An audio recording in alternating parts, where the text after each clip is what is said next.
ഡൽഹി മുഖ്യമന്ത്രിയായിരുന്ന പ്രതാപകാലത്ത് അതിഷിയുടെയും AIPയുടെയും കെജ്രിവാളിന്റെയും ഒക്കെ കണ്ണുകളും പ്രവൃത്തിയുമൊക്കെ മദ്യനയവും മേഖല തിരിച്ച് വിൽപ്പന ലൈസൻസ് കച്ചവടവുമൊക്കെ ആയിരുന്നു. അതിന് നിലവിലെ ബാറുകൾ പൂട്ടിക്കാൻ വരെ ശ്രമിച്ച ആപ്പിന്റെ കുരുട്ടു ബുദ്ധിക്ക് മണ്ടയിലാണ് ഡൽഹിയിലെ കോടതി ഇതാ കീടനാശി തളിച്ചിരിക്കുന്നത്. അതിഷിയുടെ ഏറാൻമൂളികളായ ഡൽഹി പോലീസിലെ ഒരു വിഭാഗം ഓടി നടന്നാണ് അന്ന് ബാറുകൾക്കെതിരെ കേസെടുത്തത്. സംസ്ഥാന സർക്കാരിന് ലൈസൻസ് ഫീസും മദ്യനികുതിയും ഒക്കെ നൽകി നടത്തുന്ന ബാറിൽ അശ്ലീല നൃത്തം ചെയ്തു എന്ന് ആരോപിച്ച് ഡൽഹി പോലീസ് കസ്റ്റഡിയിലെടുത്തത് ഒന്നും രണ്ടുമല്ല 7 യുവതികളായിരുന്നു. സമൂഹത്തിന്റെ രൂക്ഷ വിമർശനം നേരിട്ട ഈ സർക്കാർ നടപടിയിലൊടുവിൽ വടിയെടുത്തത് ഡൽഹിയിലെ തീസ് ഹസാരി കോടതിയാണ്. കോടതി 7 പേരെയും ഇതാ വെറുതെ വിട്ടിരിക്കുന്നു. അല്പവസ്ത്രം ധരിക്കുന്നതും പാട്ടിന്റെ താളത്തിൽ ഒന്ന് നൃത്തം ചെയ്യുന്നതും എവിടെയായാലും അത് ശിക്ഷാർഹമായ കുറ്റമല്ല എന്ന് ചൂണ്ടിക്കാട്ടിയാണ് നിർണായകമായ ഈ കോടതി ഉത്തരവ്. Additional chief judicial magistrate Neethu ശർമ്മയാണ് ഈ സുപ്രധാന വിധി പുറപ്പെടുവിച്ചത്. എല്ലാ സ്ത്രീകൾക്കും വേണ്ടിയുള്ള, നൃത്തം ചെയ്യാൻ ആഗ്രഹമുള്ള എല്ലാ സ്ത്രീകൾക്കും വേണ്ടിയുള്ള ഒരു ഉത്തരവാണിത്. ഒരാളുടെ നൃത്തം മറ്റൊരാൾക്ക് ശല്യമായാൽ മാത്രമേ അത് കുറ്റകരമാകൂ എന്നും കോടതി വിധിയിൽ പറയുന്നുണ്ട്.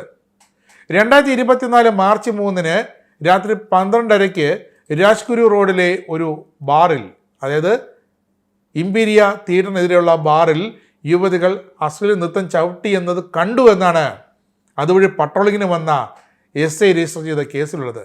പഹർഗഞ്ച് പോലീസ് സ്റ്റേഷനിൽ IPC 294 പ്രകാരമാണ് കേസ്.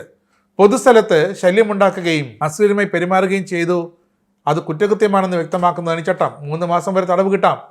പൊതുസ്ഥലത്താണെങ്കിലും SI ധർമ്മേന്ദ്രൻ എന്ന ആ പട്രോളിംഗ് ഉദ്യോഗസ്ഥൻ അദ്ദേഹത്തെ ഒരു സ്വകാര്യ വ്യക്തിയെ കാണാൻ കഴിയില്ലെന്ന് കോടതി സുപ്രധാനമായി നിരീക്ഷിച്ചു. തൊട്ടടുത്ത് നിരവധി കടകളും വീടുകളുമുണ്ട്. അവിടെ ആർക്കെങ്കിലും ഈ യുവതികളുടെ നൃത്തം കൊണ്ട് എന്തെങ്കിലും ബുദ്ധിമുട്ടുണ്ടായോ എന്ന് പോലീസ് ചോദിച്ചോ എന്ന ചോദ്യത്തിന് പ്രോസിക്യൂഷന് മറുപടിയില്ലായിരുന്നു. അങ്ങനെയാണെങ്കിൽ അവരുടെ ആരുടെയെങ്കിലും പേരും വിലാസവും വാങ്ങാത്തതെന്ന ചോദ്യത്തിനും പ്രോസിക്യൂഷന് മറുപടിയില്ല.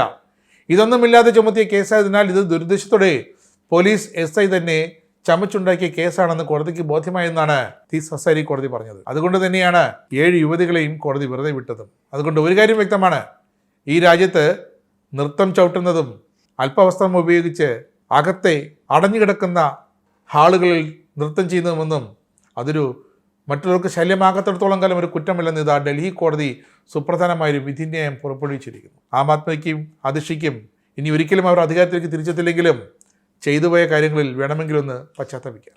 നിങ്ങൾക്കും ആനന്ദ മീഡിയയുടെ പ്രേക്ഷകരിൽ ഒരാളാകണ്ടേ?